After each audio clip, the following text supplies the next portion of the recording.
We're live. I'm just gonna stand around for a minute while some people log in. Hello, everybody. While we're waiting, since I'm totally alone inside this room, there's nobody else around. You know, everything's been cleaned and sterilized, but it's also just me. I'm now, just for the terror of everybody watching at home, going to touch my face a bunch. Is anybody freaking out? No! You're not allowed to do that! Well, it's just me. I can touch my face all I want. I shouldn't be antagonizing people, should I? It's not very courteous of me. I don't know, once you start doing it, it's really hard to stop. Okay. Well, hello everybody. Welcome to the virtual Vinstitute. I guess this is our fourth virtual Vinstitute session. This has been so much fun for us to put on. I say us, but again, it's just me here touching my face because nobody's around to stop me. No germs, it's just moss. My name is Moss Scheurkogel. I am the instructor at the Vinstitute Wine School, and I am here on behalf of the Vinstitute and the Oliver Osoyoos Winery Association, Oliver Osoyoos Wine Country. And we are here basically just getting ready to talk about sparkling wine. Now, I do have to address some technical issues right out of the gates.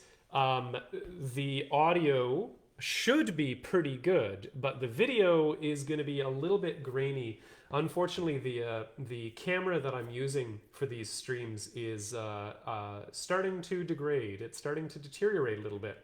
And I need to find a new one, but just try finding a webcam these days.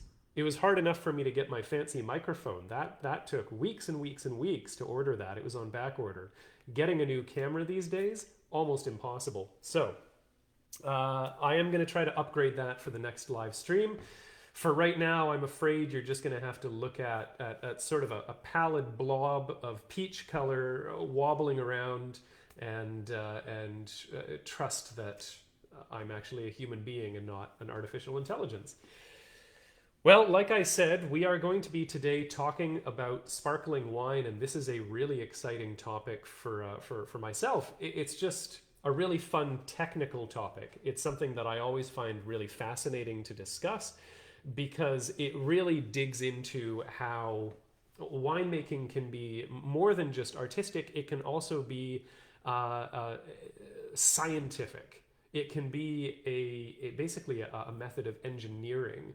And I shouldn't even say that it can be, because it is. Winemaking is engineering. It is technical. It is scientific. But there are certainly some forms of still wine, table wine, that can really just be grown intuitively and then brought to fruition as a wine. Sparkling wine does not make itself, though. And so you have to have technical skills, you have to have technical knowledge, you have to have incredible precision and extreme patience in order to produce it. And so today I'm going to talk about three different wines, three different techniques. Sorry, I'm just citing through the comment section there, making sure I have that pulled up. I'm going to talk about three different wines that represent three different techniques. And I'll show you what they are, even though, again, my video camera is not really perfect for this right now. But we're going to be starting tonight with a product from Stoneboat. From Stoneboat, Stoneboat Vineyards. They call themselves a Pinot house for very good reason. Kind of exemplars of Pinot Noir and all different relatives of the Pinot varietals within the Pinot family. And this is their Bubbleboat Brut, which I'm astounded that I was able to actually say properly in the first go. A bit of a tongue twister. So we're going to start off by looking at the Bubbleboat Brut, which is an exemplar of charmat tank production. Maybe you don't know what charmat tank production is. Don't you worry. I'm going to tell you. Number two, we're going to be trying, this one's very exciting because this is brand new. This is the first vintage ever that I'm holding right here, the Silver Sage Sparkling Velvet. This is a brand new wine from Silver Sage. Silver Sage has been around for ages and ages and is probably one of the most beloved wineries in the Okanagan. And here's something brand new from them that has all of their signature flair, all of their signature style, and that same level of fun that you expect to see from any wine from Silver Sage. So that one's very exciting. Always nice to try a brand new wine. And finally, we'll be finishing off with a little bit of the Maverick Ella. This is the traditional method sparkling wine from Maverick Estate Winery. And this has been a perennial favorite of mine. This is one of my favorite sparkling wines to come out of British Columbia, and so obviously I'm very excited to taste it tonight. Not that I need any reminders about what it tastes like. And all three of these wines do, as I mentioned before, represent different styles of wine making. There are three different major methods of making sparkling wine, and I'm going to tell you about them really quickly right now before we start tasting the wine, because once we start tasting, we're not going to want to stop tasting, so I'm going to do all my talking right now to kind of get it out of the way. And quite frankly, you need to understand the major methods of production to understand the way that these wines taste the way that they do. So, it seems like a good place to start would be traditional method sparkling. Let's talk about what that means. Let me just move this puppy a little bit closer right here. And again, I know that the video quality is not ideal, so I'm going to try to write very big and very bold so that hopefully a little bit of this comes through. The three major methods of making sparkling wine are traditional, charmat, and what we're just going to call injection. Can we see that? Traditional, charmat, injection. But I'm actually going to erase these words. I don't even know why I wrote them, because I want to write some other things up here. I want to explain to you how traditional method sparkling wine is produced. Traditional method sparkling wine is called traditional method because it's traditionally how sparkling wine is made, particularly in France, right? We all know what's the most famous sparkling wine in the world. It's champagne. Champagne is the most famous, the most popular, and still currently some of the most expensive wine in all of the world, certainly of the sparkling varietals. But there is actually a method of sparkling wine production that predates what we currently use. And I just want to mention that quickly. Traditional method sparkling is kind of how you make it in champagne. And so as a result, sometimes traditional method sparkling is also called things like method... Don't worry about that. Sometimes it's also called method champenois, or champagne method, champagne style. Method champenois sounds very classy, but traditional method is really all you need to say to convey the idea that this is the champagne style of producing wine. But there is actually a more classical method which is called ancestral. So that goes even further back in terms of the history of sparkling winemaking, and ancestral wines tend to be a little bit more raw, a little bit funkier. They can be really, really fascinating, but they're a little less consistent, which is why you don't see so many of them. Today, we're not doing any ancestral method because they're just hard to come by. But if you ever have a chance to try an ancestral method sparkling wine, they're really neat, and I do recommend it. So, traditional method. Honestly, I don't even need the whiteboard. I could stand it up, but I don't really feel like it. So instead, I'm just going to tell you with my words. And I'm going to touch my face again because, once again, I'm here all by myself. It's hilarious. So to make traditional method sparkling wine, the first thing that you do is you produce a wine. You produce an intact full wine. And in French, this is called the cuvée, which technically means blend. And it's because in the method of making champagne, you would typically blend together 3 different wine grapes. Does anybody know what 3 grapes go into champagne traditionally? Well, I can't hear you, so you can shout at your screen all you want, but I'll just tell you right now. It's Chardonnay, it's Pinot Noir, and it's another red wine grape called Pinot Meunier, which is a grape that we just don't see in British Columbia. So when we want to do things properly and traditionally here in BC, we tend to blend Chardonnay and Pinot Noir. And so the cuvee means that you produce your Chardonnay, you produce your Pinot Noir, and you basically get them into a state where they are wine. And then you create your cuvee by blending them together. And that's the first stage. Now, the wine that you produce is probably not delicious at this point because you tend to harvest your fruit a little bit earlier so that you get really clean, crisp acidity. And then you ferment it until it's bone dry. You really don't want any residual sugar left in there. So you tend to get something really lean and mean. And if you were to bottle it, it would technically be wine, but maybe it wouldn't be terribly attractive. But what you do is you take your cuvee and you do put it into a bottle. You bottle it. And then you make another wine on top of it. How do you do this? Well, to make wine, you need sugar and you need yeast.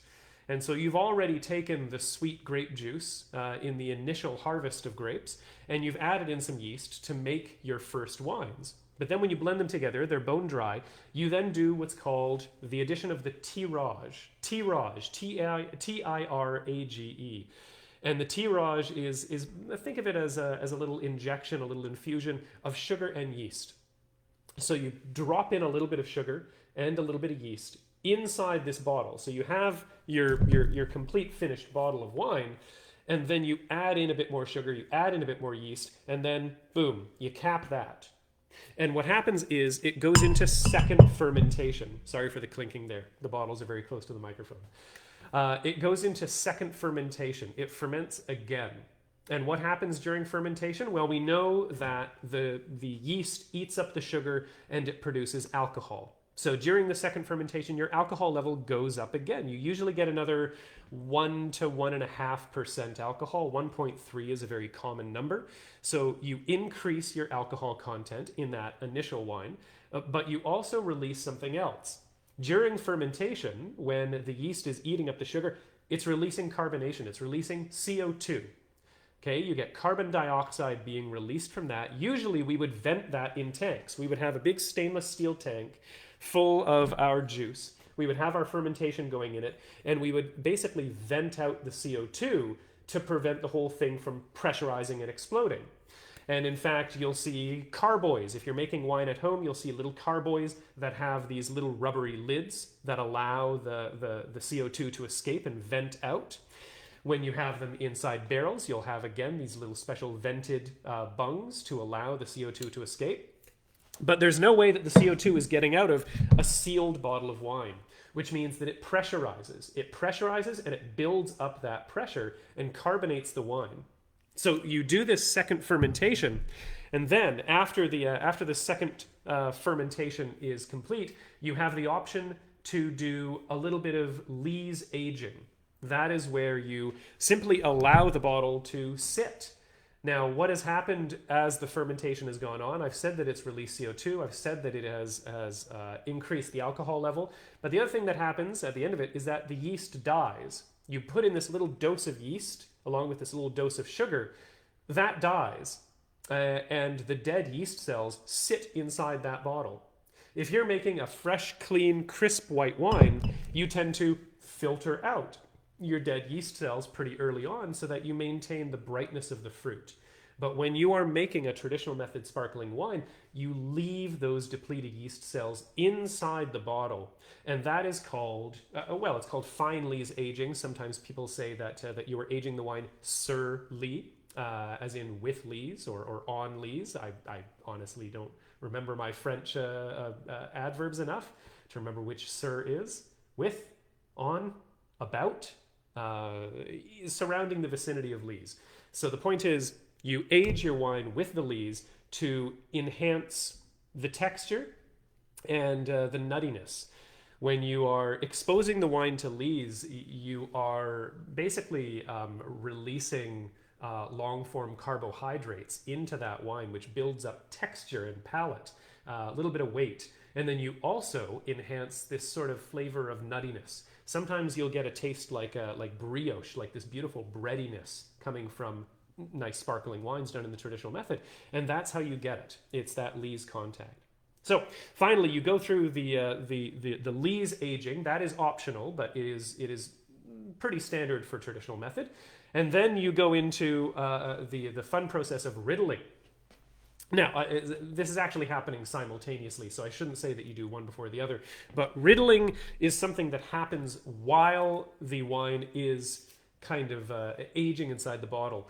You see, all those fine lees, they're just going to kick up and make the wine cloudy. They're going to basically blur the wine and mix all in there and make it a big sort of, muddy, grungy mess. And that's why you don't really want gross lees in here. You don't want big, thick, lumpy lees. You want fine lees, delicate lees. But still, they are messing up the wine in terms of the general atmosphere. They're making it a little bit cloudy.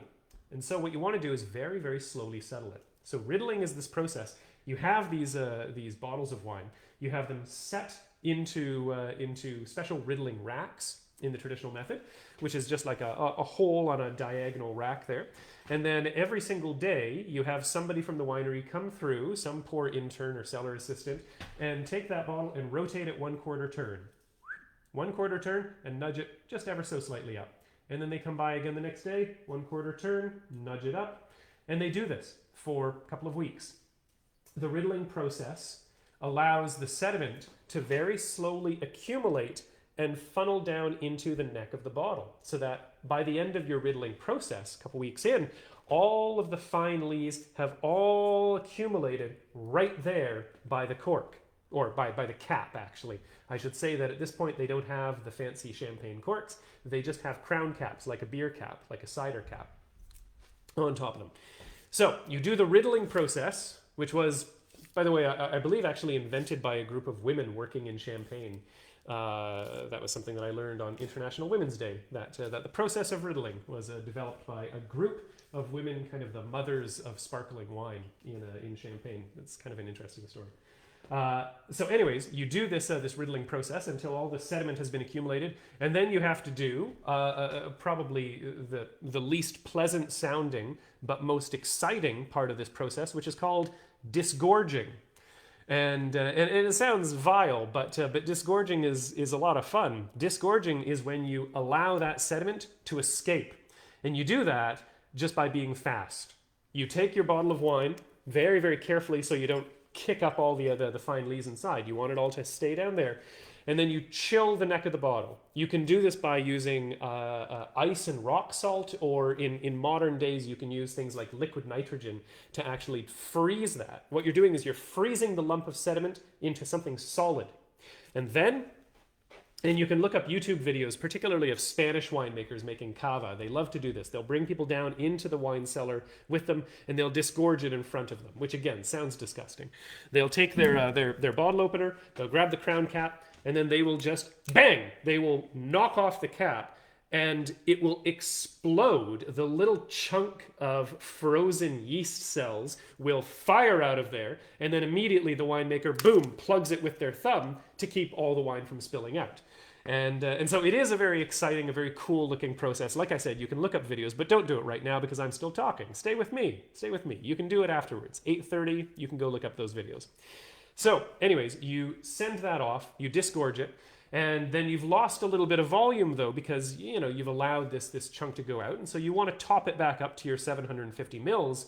And so what you do at the very end is something that's called the dosage. The dosage is a little infusion of basically sweet wine. You take some sweet still wine and you add a little bit in there. And the reason why it's sweet wine is because the yeast has been added again for a second time into this wine. The little bit of sugar that you put in has allowed it to start working and start burning it off and creating that alcohol and that carbonation. But you burn off every drop of sugar, which means that in its natural state, every sparkling wine made traditionally is bone dry, is scathingly, intensely dry.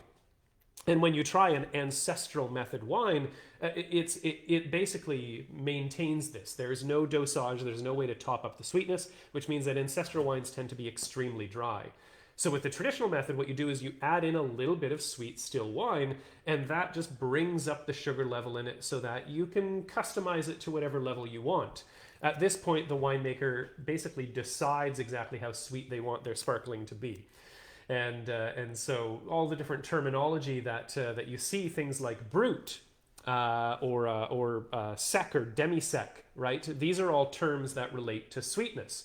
Brut is the term that means dry. And when you see a wine that is called brut, here I need my notebook right here. Brut means that it's anywhere from 0 to 12 grams of sugar. If it's extra brut, then it's less than 6 grams of sugar. If it's brut nature, meaning almost natural, it's less than 3 grams of sugar. Then we move up from brut into dry, which is confusing because usually dry means not sweet, except for in sparkling wine when it means a little sweeter than not sweet. It's very confusing. Anyways, extra dry usually means between 12 and 17 grams of sugar. Dry means 17 to 32 grams. Demi-sec, meaning semi-sweet, as 32 to 50 grams of sugar. And if you have a sparkling wine that is doux, that's D-O-U-X, then it'll have 50 grams of sugar or more added to it in that final little dosage. Just a tiny, tiny little whoop to bring it up to 750 mils.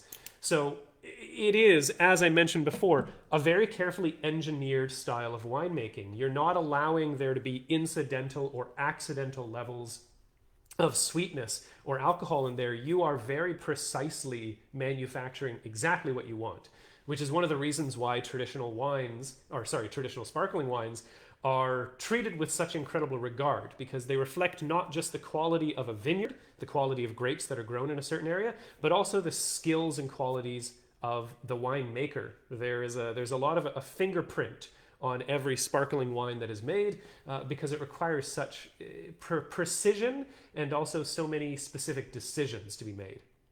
So I'm just going to scroll down the chat right here. You'll have to forgive me. My chat does not scroll down automatically. There we go. All right, perfect. Just wanted to make sure there wasn't anything coming up right there. So what I'm going to do now is actually move on to tasting some of the wines. But I've only explained how to make one type of sparkling, haven't I? I've explained traditional method. And so what I'm going to do is I'm going to pop the cap on our first wine. We're going to start tasting it, and I'm going to explain the difference in how it is made as opposed to traditional method. Because in fact, the one of these 3 wines that was made traditionally is the last one we're going to try. So I started by explaining how the ending is going to be. And now we're going to do everything in the middle. I mentioned before that when you are producing a sparkling wine, it tends to have a crown cap. And I guess I didn't mention the last part of the traditional method sparkling, which is after you disgorge, bang, after you do your dosage, bloop, bloop, bloop, bloop, bloop, bloop, bloop, then you put on the funny little mushroom-shaped cork, and then you tie on the little cage to keep the whole thing from blowing apart, and boom, your wine is done and ready.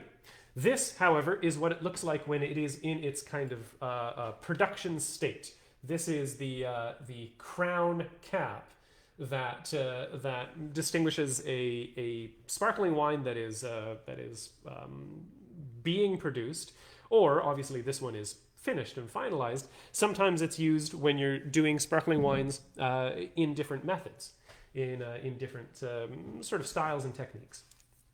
So this is another reminder here, the Stoneboat, Vineyards Bubbleboat Brut. So we know right away from the name that it is going to be relatively dry because it's being called Brut. It's being called Bubbleboat because it's fun. So we learn 2 things from the name: that it's dry, although not sparkling wine dry, that it is not terribly sweet, let's say that, and also that it is a entertaining, fun-loving, exciting wine to drink because it's called Bubbleboat, and that's fun. Stoneboat Vineyards, if you are not familiar with them, they have been around for ages. The initial vineyard that they started with was 1979. It was late 70s that Lanny and Julie Martignac, I always pronounce their last name wrong, when they bought their vineyard and started off. And Lanny, the owner of Stoneboat, has an incredibly long and storied history within the BC wine industry. He was one of the founding directors of the BC Wine Institute. He was a one-time president of the BC Grape Growers Association.